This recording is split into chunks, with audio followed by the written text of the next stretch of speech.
All right, we're ready to go. Here we are for another riveting edition of the RPO Show. That's We're right. sticking with it. I think it just like it clicks right. It clicks. It does. So RPO, run pass option, obviously in football, but it's a review, preview, opinion That's show right. with Paul and Austin for the Clovis Sports Report. Mm-hmm. Yeah, perfect. Yeah. All right, so we for sure want to make sure that we thank our sponsors. We got the Field House, who are great sponsors of the website, and we also have Dan Barrow's Physical Therapy. So we definitely want to give a shout out to those guys like we do in every episode. So thanks guys for your sponsorship to make this happen. We had some playoff football last week. We had our first round, which,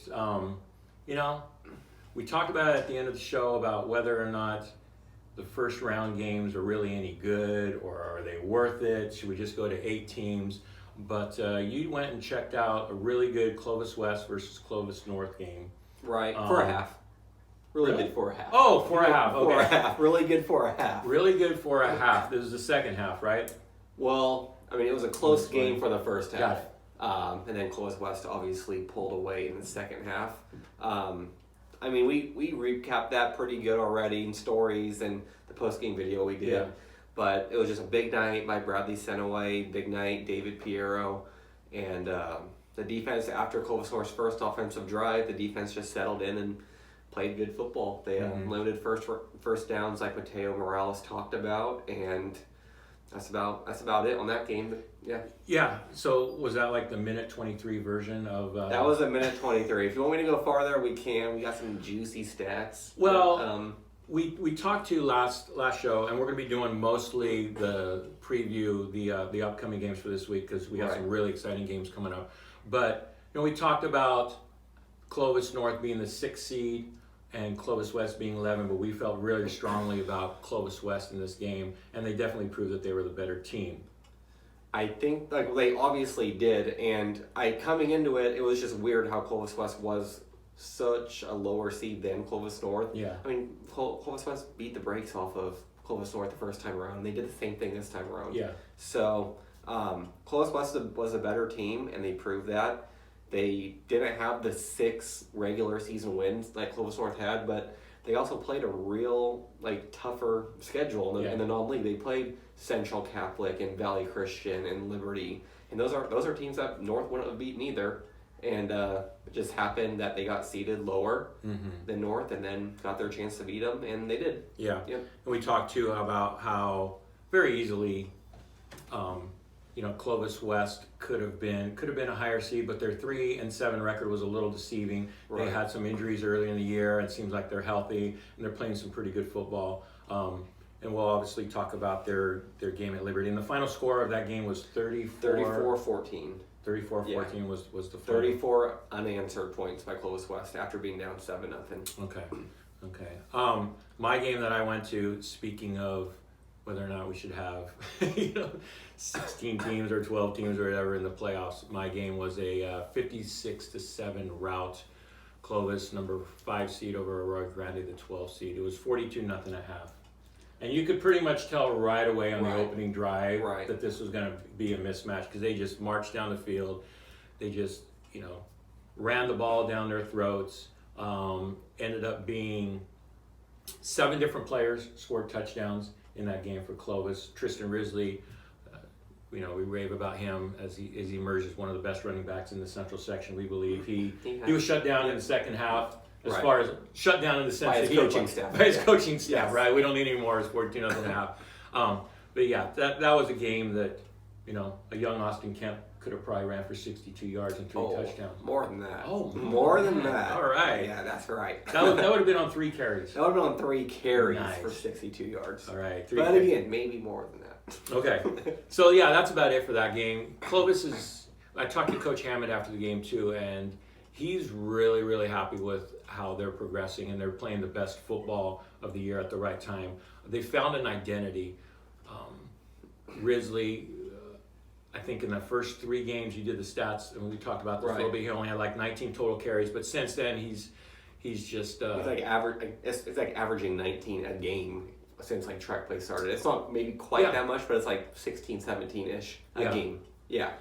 And like we talked about in our post-game video last week after the games, like we thought Clovis High turned a corner in that Buchanan loss. I know it was a loss, but they played a good Buchanan team, extremely tough. They did some good things on offense, good things on defense, and after that game, they kind of started getting going a little bit, and their youth kind of grew up. They settled in at certain positions, and they've just become a better team since that loss. Yeah, Yeah. absolutely. If you guys hear a little bit of commotion in the background, you hear it? Yeah, so anyway, Disney Plus, the streaming service, just was launched. My daughter is watching High School Musical. Yeah, Disney Plus, extremely elite. From the 5 minutes I've browsed it at Yes, Paul's house. can't It wait. is big time, so go get it. I'm going to watch some Star Wars stuff And tonight. if Disney Plus wants to throw us a sponsor, we'll promote it. We'll promote it. We'll promote That's it. good. Yeah. Like they need it. Yeah, right. And then, unfortunately, Clovis East lost at Bakersfield. We thought that Clovis East would have a chance in that game, and they did. It was 21-15 at one point, maybe. It was mid-third. 21-15 in early fourth quarter. Early fourth, okay. Yeah, I know I went out on a limb and said East. I was picking East to beat Bakersfield, and I was a little bit premature. I should have just looked at it a little bit better. I've seen East play. I have not seen Bakersfield play up in like when we did the show last week. But we know that Bakersfield is always going to have good athletes. We'll talk about that later on. And they just kind of got those guys in space against East, and just East couldn't make plays. Okay. Yeah. Okay, so yeah, unfortunately for Clovis East, their season ended last week at Bakersfield.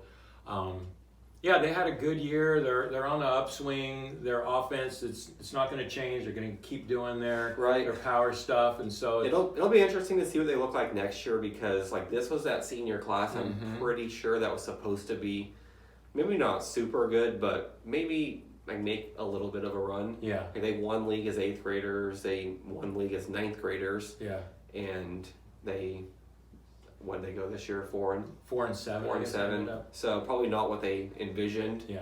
But I mean, 4 wins, more than they've had in a while. Yeah. Yeah. All right. So it'll be interesting to see what happens next year with their program.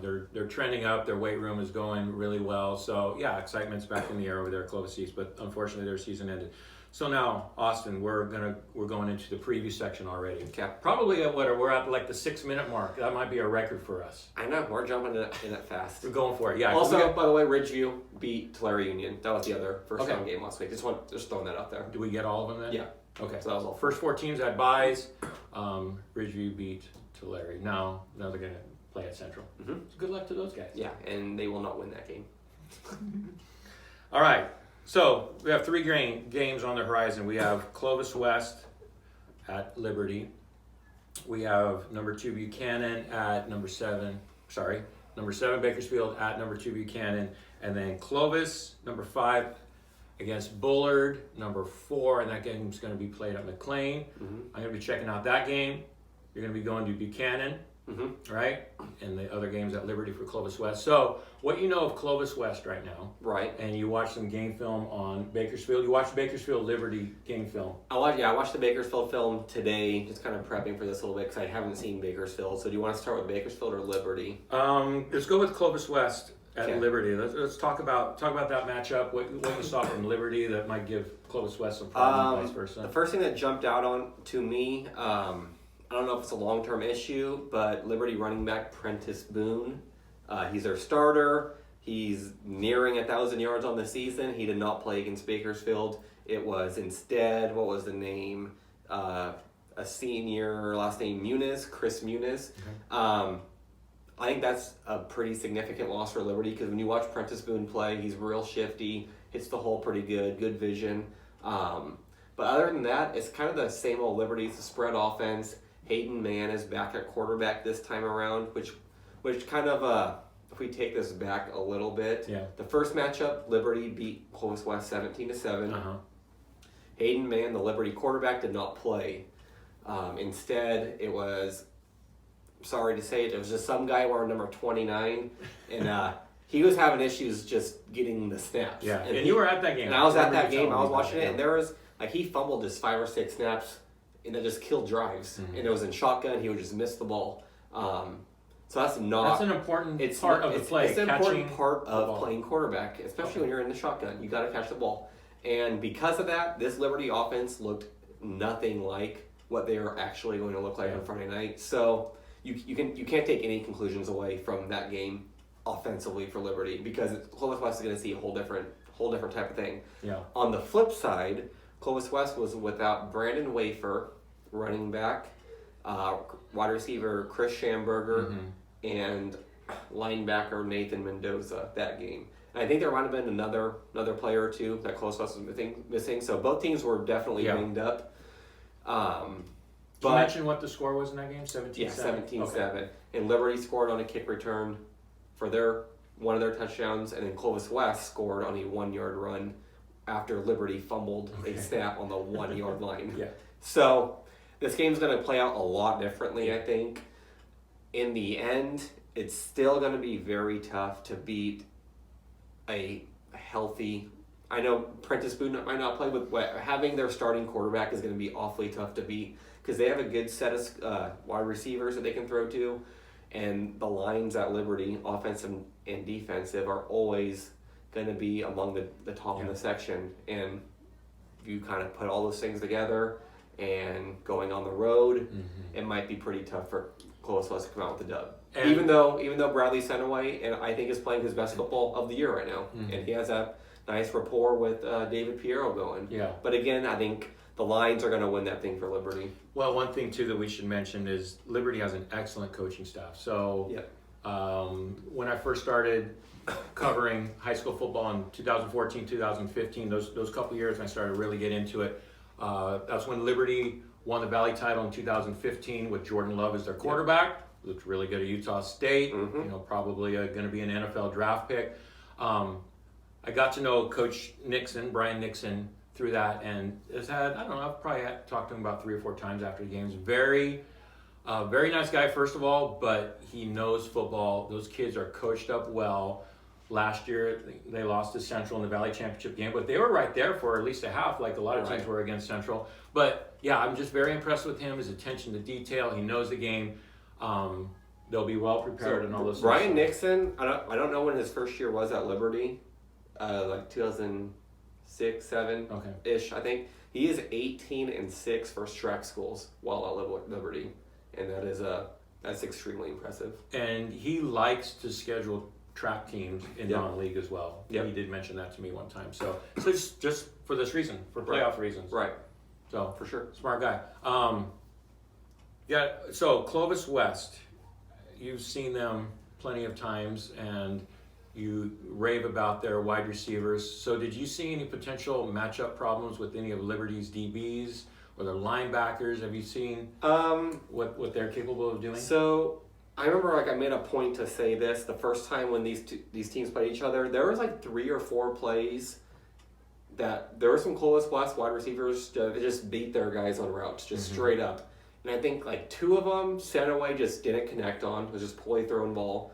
And then 2 of them were the receiver, I think, running the wrong route, and Senaway throwing it where it should have been. Okay. And I think these receivers are more athletic and they're faster than the Liberty DBs. Okay. So I remember seeing the Liberty DBs against Buchanan early in the year, and I know Buchanan was struggling to find a passing attack at that point, so they couldn't really exploit it. But I remember thinking, these guys aren't your typical Liberty, athletic, fast guys back there. So I think Clovis West has a chance to exploit that. But again, it's just going to be how much time does Senaway have in the pocket. Okay. And we'll see. I think it'll be tough. We should also mention that Liberty ended up 9-1. They won league. They beat Bakersfield. We're going to talk about in a couple minutes here. Beat Bakersfield, was it 34-7? 37-7. 37-7 in their rivalry game, the last game of the year before playoffs. So we got a good decent gauge on how good Liberty is this year. I don't think I don't think they're as good as they're not year. They're not what Liberty was the last 2, 3, 4 years maybe, but I mean it's still one of the top teams with one of the best coaching staffs. And you remember their running back last year, that guy was a load. Sammy Stewart. And he played linebacker. As a stud. Yep. Yeah, that was one of those guys that every year you watch him play, you're like, that guy's still on the team? Yeah. That guy, wait. Right. That guy, he's back again? It seems like he's been there forever. Yeah. But he's graduated. new season, but same old, well coached, nice record. Liberty's always had guys that, like at receiver and at DB, that have always just like stood out to me. Like these guys with the ball, they scare me a little bit. I don't get that sense from the skill guys this year, but they are still easily top 3 seed in the Valley. Yeah. Oh, okay. I don't think anybody would argue with that. Yeah. So let's talk about Clovis and Bullard. So Bullard comes in at 8-2. Again, we played at McLean Stadium. They're 8-2. They had a bye week in the first round of playoffs. Clovis had their scrimmage. You can call it a scrimmage, a tune-up before this game against a glorified scrimmage out there. Clovis is 7-4. Bullard, like I said, 8-2. However, one thing, and we look at this too. You look at how well teams are playing going into the playoffs, right? Their level of competition mixed with their execution, mixed with injuries, right? I think those are 3 big factors. You think of going into a big playoff game like this. Bullard, I think, is coming in with less momentum, if you could say it that way, than Clovis High. And here are a few reasons why. Their last 3 games, the Bullard has played before the bye week last week was. So it was Edison. They beat them 32-7, and it's well documented what's happened with Edison's unraveling. Yep. It was raveled before a little bit. Now it's unraveled. Yes. So technically, I think they ended up 0-10 because of some ineligible. Right. So they were 2-8, and then with the, whatever they got slapped on the wrist, 0-10. Yeah. Yeah. So that was a 32-7. Madera South, they beat them 62-6, and then Madera they beat 24-3. Madera's down this year. And those 3 teams have a combined record. If you count Edison as 2-8, that's a combined record of 11-20. Okay. Yeah. So bottom feeders, those games. So all that to say that, let's say the last month, there probably hasn't been too many meaningful downs, meaningful possessions for Bullard. No adversity. They're not facing any adversity. And it's there's always argument well, we're winning these games by too much, so that's why we're not going to face adversity. But it's you're playing teams that are way worse than you, like Madera and Madera South. No disrespect to those programs, but they should never compete with Bullard in football, especially in this day and age. Yeah. So they're playing these teams and they're blowing them out, and they probably outweigh everyone on the lines by 80 pounds, and all their guys are faster than everybody on the opposition. So it's they haven't faced anybody to face adversity, but I don't know. I think it could come back to bite them a little bit when they face another D1 team who's well coached. Yeah. Well, can you bring up Clovis last 3 games too? Let me try to go off memory. So that last week's game, Rio Grande. The week before was a very tough game against Clovis West. That was a 27-23. The week before was the Clovis North. Let's see if I can do this from memory. The Clovis North game, was that a 32-24 game? 42-34. 42-34 game, and then the game before that was Buchanan. That was the Buchanan game. And then Central. And Central. So Buchanan game, they were up at one point, weren't they? Yeah, they were up 14-0. 14-0. Yep, 14-0. Buchanan came back, make it 20-14. Yeah. Clovis tied it, and then they just gave up that lead with 3 minutes left. So they are definitely battle tested. They've been thrown into the fire. They don't have any injuries right now, nothing of significance. They're playing at a high level. One thing I should mention too that Clovis is doing a very good job at this year so far is they are not turning the ball over. Right. All right. Their Isaiah Robles only has 3 interceptions on the year through 11 games. I'm not sure exactly how many fumbles, but I know that Tristan Risley has not fumbled the entire year. I mean, hasn't fumbled. Yeah, he hasn't. Right. He hasn't fumbled. So turnover battle. Got to give the edge to Clovis High. But Bullard, they're not a 4 seed, for no reason.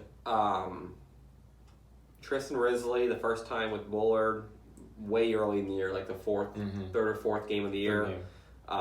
13 carries, 81 yards, no touchdowns, but that's a 6.2 average. Mm-hmm. Expect him to get upwards of 20 carries, I would say, this week. Yeah. Probably right away once Clovis gets the ball, they're going to rely on him heavily and kind of test Right. Bullard's defensive line, their linebackers. And then you also mentioned that Clovis has no injuries this week, but there is an injury. Oh, no. If we want to What talk do you got? about it. No, on the other team. Oh, the other team. The Yes, other the team. other team. The other team. The quarterback. Yeah, you can break that one. Okay, so Bryce Weiner, the quarterback for Bullard, who is a very good player. Saw him play a couple times this year. He moves the ball, knows what to do with it. Very capable quarterback. He broke his thumb. He's actually been out. Those 3 games that I mentioned, he didn't play in those games. Their backup quarterback stepped in and did well. But yeah, I think with him, with their backup, even though he's done a good job against some of these lesser opponents, to win a playoff game, to win a tough playoff game, tough. You're going to have to It's going to have be tough. a stable quarterback that's not going to get rattled. And on the flip side, you got Isaiah Robles, who seems like he's really in control of games lately. And he's a been senior. he's been through these games already. Mhm. Yeah, and this is going to be a kind of trial by fire for who's starting at Bullard for quarterback. I know he has some starts under his belt, but it's a different animal when you're playing equal talent as you. And something too that is interesting about this game is that since Bullard doesn't have a home stadium per se, this game's at McLean, Right. and that games over there kind of play like a neutral game, just like Ratcliffe. For sure. The stands are kind of away from the football field. Crowd noise isn't going to be an issue, so it's almost like a neutral site. Yeah. Bullard's not getting that home field advantage. Like Right. if it was at La Monica, there'd be a definite home field advantage for them. Veterans Memorial Stadium could be a home field advantage for Buchanan when they play their game. So yeah, there's another little factor in this game. But Bullard does have some athletes. Their running back, Shalom Welch, He's a stud. He's a good player. Yep. He's a good player. His stats don't pop out after 10 games. He's someone though, like when you watch and when he gets the ball, like you think that he might score every single time he touches the ball. Mhm. It's like he gets it and he's bigger than everybody and he looks stronger than everybody and he can move too. Yeah. So like when I watched him against Buchanan earlier in the year, I was like, wow, this kid literally can take it to the end zone every time he gets the ball. Yeah. And that's an advantage Bullard has. And he has 10 rushing touchdowns on the year. When I looked at his average yards per carry, it's impressive. 5.2. Right. And you kind of wonder, we didn't dive too deep into per game and what he did against the different teams, but I don't know, a good high school running back these days, I think 7 yards per carry is like a really good, I don't know, that's kind of my barometer. Right. My barometer. Your barometer. Mm-hmm. Yeah, you're not wrong. I don't know, that to me, if you see 7 yards per rush or more, you're like, okay, that's a good high school that's running like back. in the elite upper echelon. Yeah, status, you see right? 5 yards a carry, you're like, Right. okay. It's moving the chains, but it doesn't appear to be anything special. But he's good. He's probably just... So against Edison, he went 18 carries for 128, which was 7.1 yards a carry. And then against Madera South, it was just 7 for 35, which is obviously going to drop that average to run that 5. But yeah, nothing. Those games against Madera South, probably not getting too many carries. If he produces, great. If not, you just want to keep him healthy. And then their number one threat, I think, on the whole team is DeAndre Greeley. Right. A very impressive athlete, plays defensive back. I think that's when he plays at the next level, that's going to be his position. But they line him up as receiver as well, and he has 518 yards, which is a good amount. Nine touchdowns on the year for him, but he plays both ways. So he's explosive. I'm sure he returns. Yeah, he does. He returns kicks. Yeah. Right. So I'm sure they'll try to avoid him, kick away from him. Yeah. But Bullard has that big offensive line as well. So, and Clovis High's defensive line is one of their strengths. It's not their biggest strength right now. They manhandled Aurora Grande. As soon as they were getting the ball, they were on there. So. And this is just like another game. We talked about Aurora Grande. They have a big O line. They run the ball, playing right into Clovis's strengths. This is another game with Bullard's backup quarterback in. This might play into Clovis High's strengths again, because if Bullard is going to try to run the ball, that's Clovis High's best unit on their team is their defensive line and their just run defense overall. So I am looking for the Cougars to pull an upset. I thought that before that I figured out this Bullard backup quarterback was playing, and I love the pick even more now. I agree. Yeah. I am in agreement with that. 4-5s are toss-ups, but when you really crunch some numbers and do some matchups, think about the home field. I think it's trending definitely towards Clovis's way. I agree. And it's tough to beat a team twice when the first game was fairly close. I think it was a 20-7 game or 19-7 game, I believe, the first time that they met. But yeah, I am definitely looking forward to that game. It's I'm almost every day on the campus of Bullard High. Yeah. My daughters go there, so I'm picking them up, taking them, different things like that. So you're getting a feel for campus a little bit. Well, I asked What's the feel on campus? What's the feeling? I asked my daughter that very question. Yeah. You remember what her answer was? She has no idea. She said, "Who are we playing?" Yeah, who are we playing again? Yeah. We're going to bring her on for an expert analysis on other band shows. She declined. She declined because she's watching High School Musical. Yeah.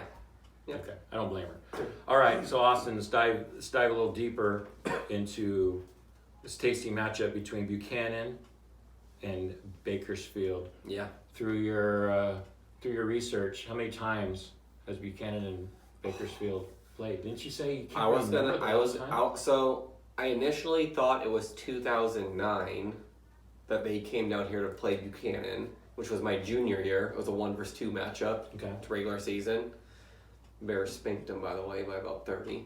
And then my brother enlightened me, and I actually did not check this, but I'll check it right now, that they came down on homecoming of his junior year, and they did, and beat Buchanan 55-7. So I think 2013 was the last time Bakersfield traveled and was actually probably in Veterans Memorial Stadium. Okay. 2013 on that win. But as for this year, in case you don't know, Paul Golda, longtime Bakersfield coach, no longer there. We kind of touched on this last week. Michael Stewart, ex-NFL, ex-Bakersfield High alum, coaching now.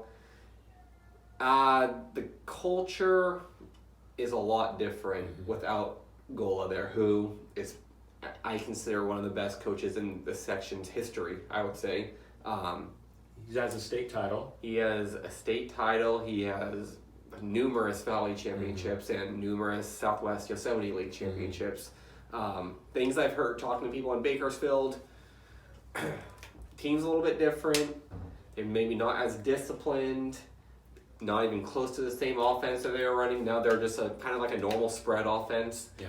And they just don't have like those normal Bakersfield athletes that you are kind of accustomed to seeing. Are they athletic still? Yes, like heck yes, they're always going to be athletic. But they're missing those like top tier D1 guys that they always seem to have. And I think some of them transferred out when Gola left over summer, which doesn't help. I did some research on Bakersfield today, watched some film a little bit against Liberty. And what time? When did you watch this film? I watched during it class between 5 and 5:40, right before I came over here. Good for you. They're gonna struggle blocking Buchanan and getting a push versus Buchanan's O-line. It's like the trenches. They're going to have a really hard time. I just saw like a lot of high pad level. When you're athletic and have this high pad level in like on your offensive defensive lines, if you're athletic enough in high school football, you can kind of counter that just by getting the ball if you have some superior athletes. Yeah. But I don't think Bakersfield has that this year, and I just don't think, from what I saw, they are schematically good enough to beat Buchanan. Yeah. So if they can't run the ball, if they can't stop the run, this game could get out of hand early. Let's say, I think Buchanan probably 35-14.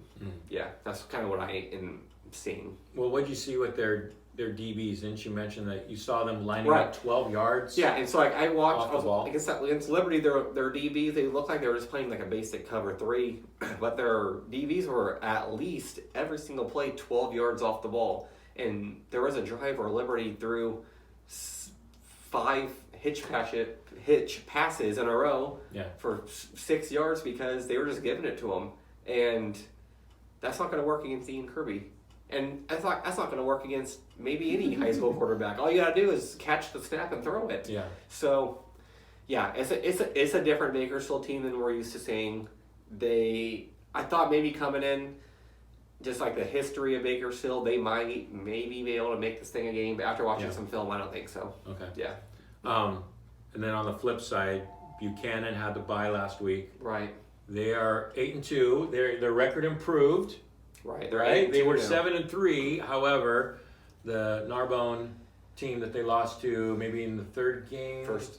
Oh, that was the opening game on national TV, right? Yeah. So the first game of the year, they got busted. There was an investigation that was going on for a couple years, and so they had to forfeit all their games. So anyway, they're 8-2. Right. Right. But they are playing good football as well, and one of the reasons that you mentioned was Ian Kirby has taken the reins at quarterback, has given them that part of an offensive game that's been lacking for the last 2 years. Let's just be honest, for right? sure. No, hadn't scared offensive coordinators in the past, but they are defensive coordinators in the past. So that's added different element to their game in the last couple of years. But and when you got Kendall Milton, who's playing at a high level as well, right? And he's finally healthy, and more importantly, like maybe not more importantly than being healthy, that he's in game shape now. Mm-hmm. When we saw him against Central, his first game back, he was coming out a little bit, cramping up, and like you're going to when you miss 4 or 5 weeks. And he's game ready now. He's healthy. Offensive line appears to be healthy, and they're ready to make this run, I think. Yeah. Yeah. And you mentioned Brandon Hernandez too a few times. How you feel like his game has stepped up a lot. Yeah. He figured out his role. He's become their go-to receiver. And he's made some tough catches. Yeah, I've seen. And he's doing a lot on defense for Buchanan. He's playing oftentimes. Hayden Peterson battling some injuries kind of down the stretch, and Hernandez has been the one high safety multiple games, and he's the only one back there. He's making plays. He had a kind of a game-changing pick against Clovis High. He's broken up passes that I've seen down the stretch. He's doing a really good job. What he's being asked to do. Okay, so if you were to make an educated guess, well, you made the prediction of what, like a 34-14 type 34, game? 35, 14, I would say. Bakersfield would have to really, well, let's just say Buchanan would have to make a lot of mistakes, don't you think, for Bakersfield? And it's usually the opposite. Right, and so Bakersfield does have one pretty legit receiver that's stuck out to me on film. His name is Elijah Lee. He's number 9. He plays free safety, plays wide receiver. He's like 6'2", 6'3", and he's a darn good athlete. I see if they're gonna score, it'll be throwing the ball up to him, and he's gonna go make a play. Okay. And I'm not confident how. I'm not as confident in that happening when you got like C.J. Jones at DB. They have kind of like a handful of pretty good DBs at Buchanan, so I think it's gonna be tough sledding. I'll give, because they still do have good athletes. Maybe they break 1, maybe they break 2, but it's not gonna be 3, 4, 5. Yeah. And then talk about the coaching experience as well. You talk about Coach Stewart over there at Bakersfield. He got that playoff win at home against Clovis East, but now he's got to drive up here to Clovis and face a Matt Giordano coach team. Right. And Matt Giordano knows a thing or two about coaching, about defense. He does. And every year so Giordano, his first season, they lost to Bakersfield in the first or second round. And ever since then, they've at least made it to the semifinals. Mm-hmm. It's, I don't know how much coaching experience Michael Stewart has at Bakersfield. I don't think it's a whole lot, but it's going to be tough for him on Friday night. Yeah. Okay. The Drillers of Bakersfield are coming to town at Veterans Memorial Stadium. So again, little recap: Clovis West at Liberty, Buchanan, Bakersfield at home, Clovis and Bullard at McLean. And then now let's get is into when it. This is we're into it. Get rid of that riffraff in the first round. Do we want to talk about that last game so we don't get harped on? Which way? Someone plays the number 1 seed. Central and Ridgeview. Ridgeview plays someone. Central. Yeah, Central. Have you heard of those guys? I knew I was forgotten someone. Yeah. Just kidding. I knew that. You knew. Ridgeview is going to try and run the ball, obviously, and move the clock, and they will be unsuccessful. And Central is going to hit. Let's go with 5 plays of 40 yards or more, and they're gonna win 52-10. 10. You give them a field goal. I got him. Yes. Is it gonna be? I give him a field goal. Maybe. No, I'm not gonna go 10. We're just gonna go 7. 7. Yeah. 52-7. Yeah. Central is. We talked about this last show a little bit. They might be better than the last couple teams where they won back to back. Right, Austin? Yeah. Back to back Valley championships. Coach Biggs over there has got them rolling to D1 receivers on each end. Quali Conley running the ball, coming out of the backfield. So it's just like clockwork talking about Central every week. I mean, we obviously do it, but yeah, we say the same thing. Yeah. They have D1 guys. They're more talented than everyone. Yeah. What else are we gonna say? That's it. So whoever between Bullard and Clovis, whoever's going to win that game, has the 99.463% chance that Central's going to beat Ridgeview. So the winner of that game is going to go play Central up there on the Central turf. But and then the Liberty Buchanan winner will also play each other in the semis for the 3rd year in a row, which would be awesome. That would be great. That would be a huge game. We might have to double dip that one. Might have to double dip that game. Yeah, we'll see that. Good chance. Wow. But I'm thinking Clovis is going to win though, Austin. I'm thinking so too. Yeah. But we'll see how it plays out. That's why they play the game. Okay, Austin, you got anything else to add?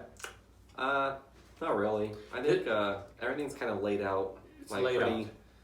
Pretty black and white this week.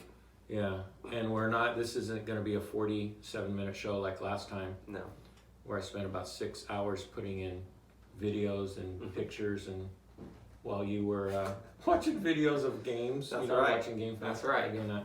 So anyway, yeah. So we're excited about this week. Wednesday is when we're gonna post. We're gonna post this video.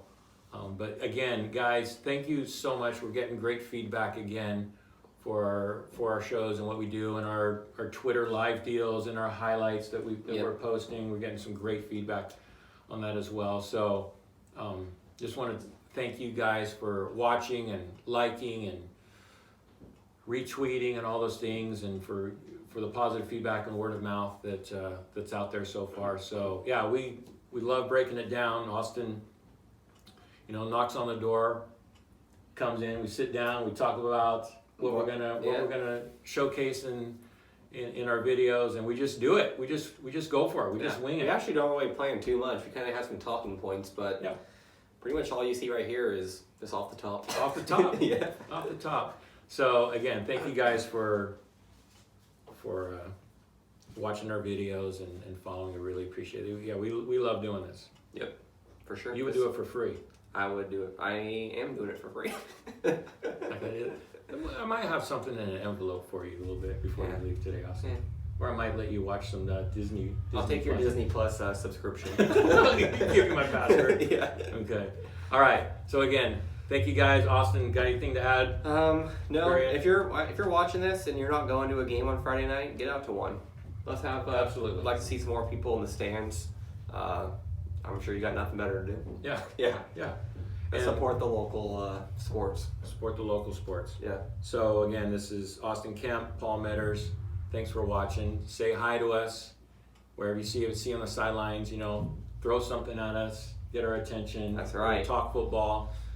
Yeah, more than welcome that stuff. All right. Yeah. Thank you guys.